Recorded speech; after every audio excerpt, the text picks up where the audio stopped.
Welcome to Tale of Deceitful Love. Previously, I thought love entailed being present when someone required you.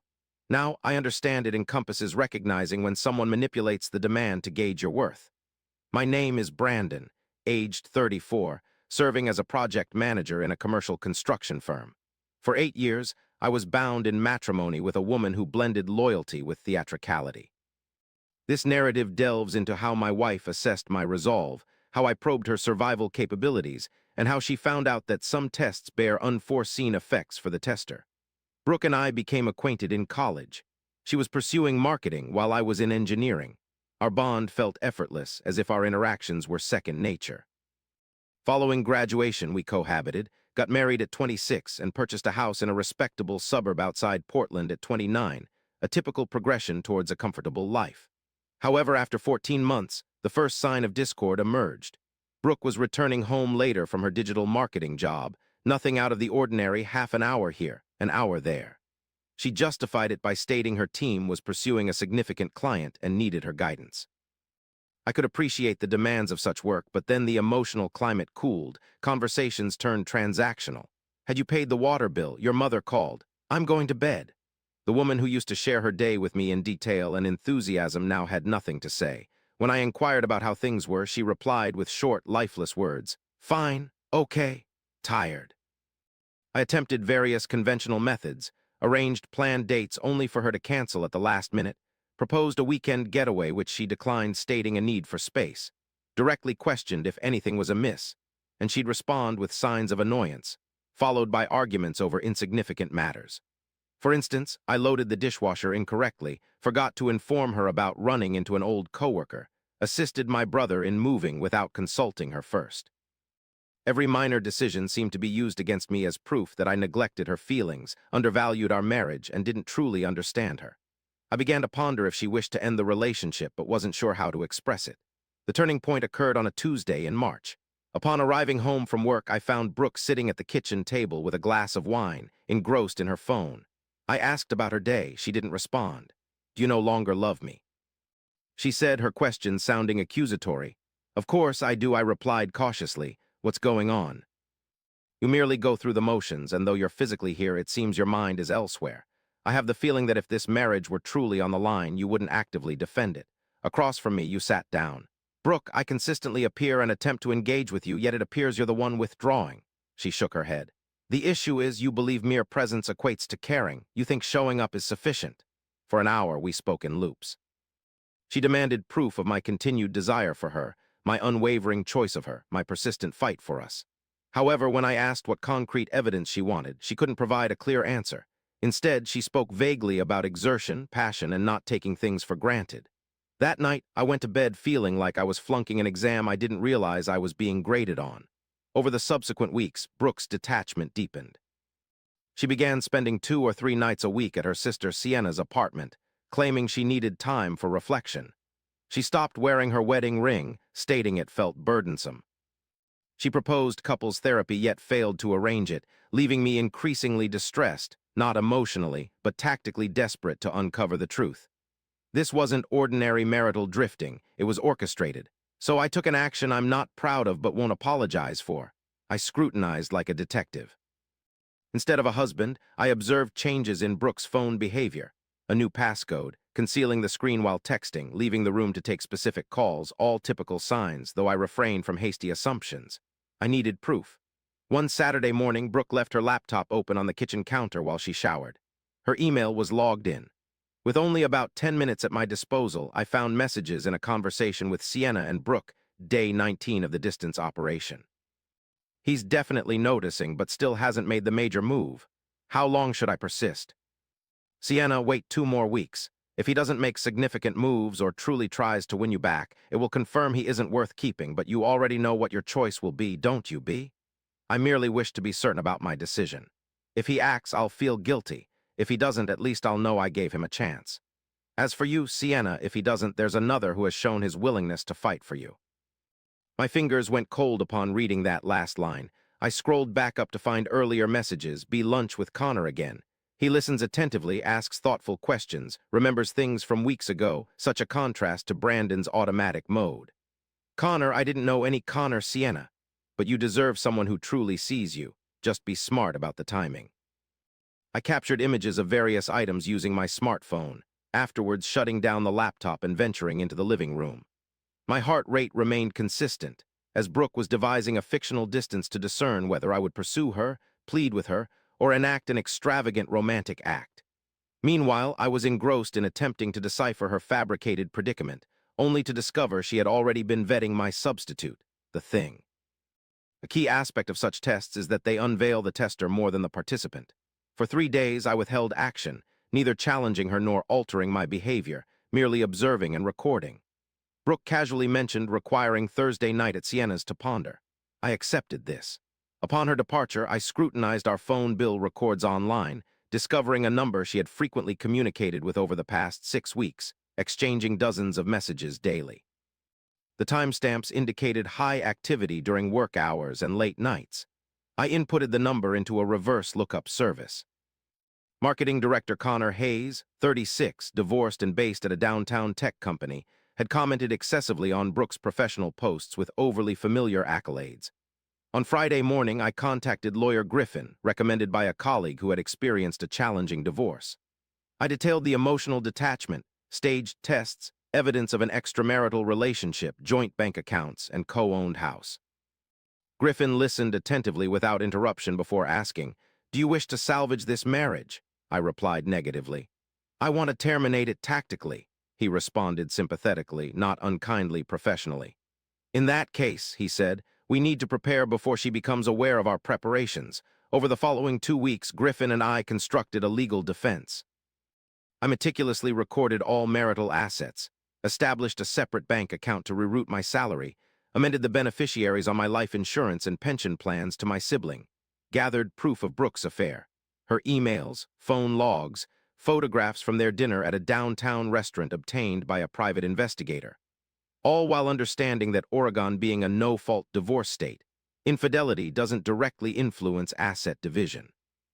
However, it significantly impacts various aspects such as spousal support negotiations, reputation in court, societal perception, and would adversely affect Brooke's portrayed story of an overlooked spouse needing support. In the process, I stumbled upon a surprising revelation. Our house was jointly owned, primarily purchased using my signing bonus and savings from my new job. Brooke had contributed roughly 15% to the down payment, suggesting she had long-term plans unbeknownst to me. Over the last 4 months, she had been discreetly moving large sums of money from our shared savings into an account I didn't know existed, totaling around $38,000. Griffin termed it as depletion of marital assets. The court would view this as proof of her intent to deny me access to common resources. By early May, she had everything set up. All that was left was the spark. Brooke provided it herself. On a Wednesday evening, she returned home with a suggestion. She wished to attempt a trial reconciliation, move back in, attend couples therapy, and see if we could mend our relationship. She delivered this with just the right amount of optimism and vulnerability. I looked at her across the kitchen table, the same location where she had asked if I loved her 2 months prior, and now saw through her act. This wasn't a genuine attempt at reconciliation. It was a gamble to cover all bases. Either Connor wasn't progressing as she had anticipated, or she wanted to maintain me as an alternative while finalizing her exit plan. I thought that was a fantastic idea. I responded evenly. "Let's start anew." Her relief was evident. She moved back in over the weekend. For the subsequent 3 weeks, I assumed the role of committed spouse attempting to restore our marriage. I recommended restaurants for date nights, inquired about her day and paid attention, and agreed to find couples therapists. Meanwhile, Griffin was submitting paperwork. On June 2nd, a process server delivered divorce papers to Brooke at her office. She called me 17 times that afternoon, but I didn't answer. When I eventually responded that evening, my message was concise. "You assessed whether I'd fight for you, and I tested whether you could survive without me. We now have our answers." She returned home enraged. "You took me by surprise," she yelled. "We were making progress. We were trying." "No," I replied calmly. "You were testing. I was preparing." I displayed for her emails in print with Sienna, phone logs showing numerous messages to Connor, photos from the restaurant, as well as bank statements revealing her asset transfers. Her face drained of color. "This isn't what it seems," she began, but I countered. "It's precisely what it appears to be. You orchestrated a contrived crisis to justify your decision to leave or stay based on my actions, entered into a relationship while still residing in our home, and diverted funds from our accounts for your escape plan. Brandon, please, the house is mine, I retorted. My lawyers have already outlined the 85% contribution split and exposed your financial misconduct. You'll need to find alternative accommodations during the proceedings. She attempted tears, then anger, then bargaining. However, none of it had any effect because I had spent 2 months observing her employ the same tactics, and I had learned the dance. That night, she left the house. The divorce process lasted 4 months before it was finalized. Brooke fought on several issues, attempting to argue that the house should be split equally, claiming she was entitled to spousal support despite earning similar income, and insisting I cover her legal fees. Each of her claims disintegrated under examination.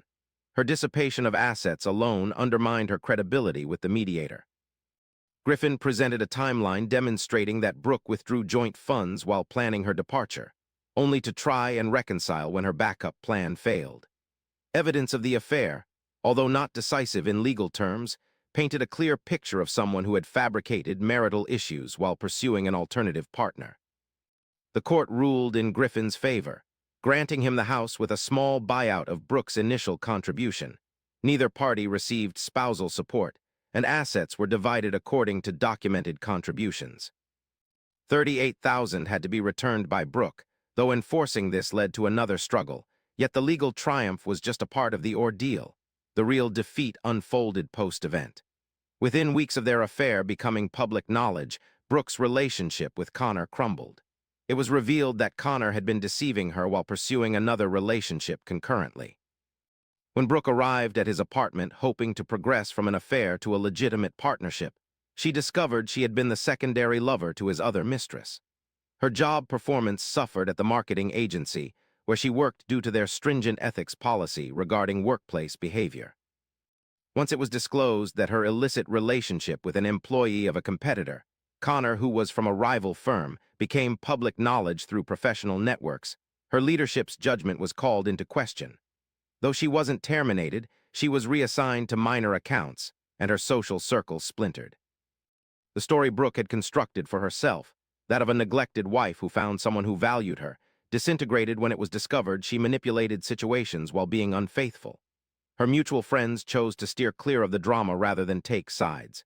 Even Sienna, her closest ally in this scheme, started to detach herself. It appears that guiding a sibling into deceiving their spouse during an affair has social repercussions when the proof surfaces. After the divorce was finalized, Brooke made several attempts to reach out to you, but she received no response.